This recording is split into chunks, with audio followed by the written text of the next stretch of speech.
इथे ही देवी होती. देवी कोणची असली तिला आदिमाया शक्ती म्हणतात तज्ञ लोक.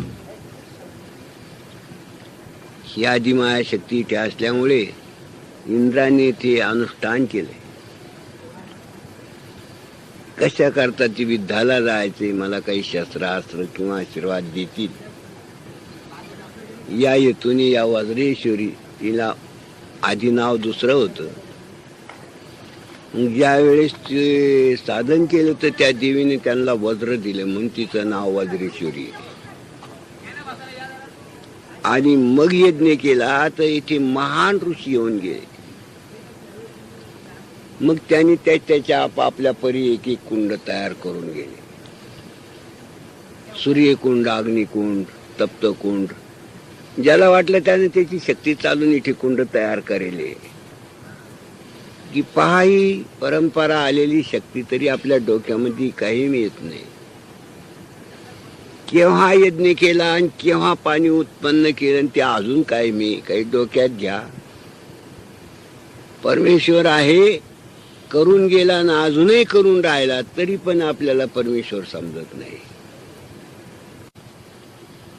तर ते ऋषीनी, साधूनी, संतांनी, देवानी केलेली कामं त्यांच्या वचनाचा कधी भंग होत नाही. मग ते म्हणतात की तुम्ही पाप केले, हे पाप झालं तुम्हाला. अजून ते म्हणतात की तीर्थ करा म्हणजे पाप जाईल.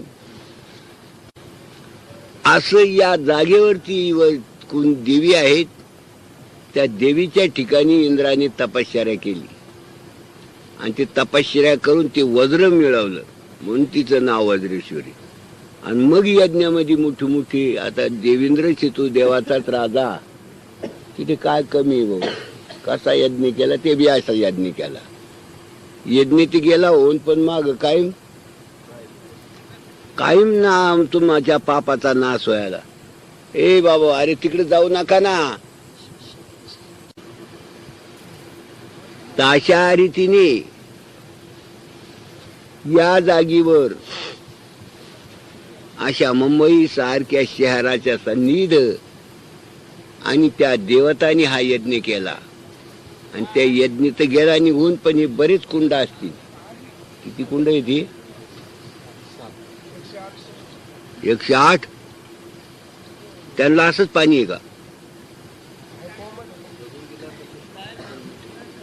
आणि आता आपण आंघोळ केली. हा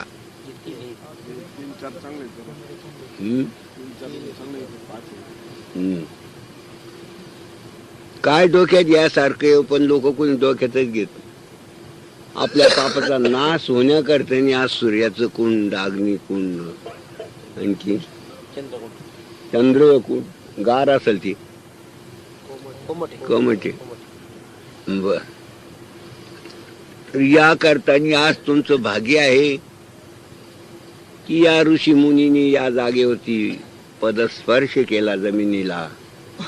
आणि तीच जमीन आपण येऊन तिच्यावर आपला ध्येय पावन केला.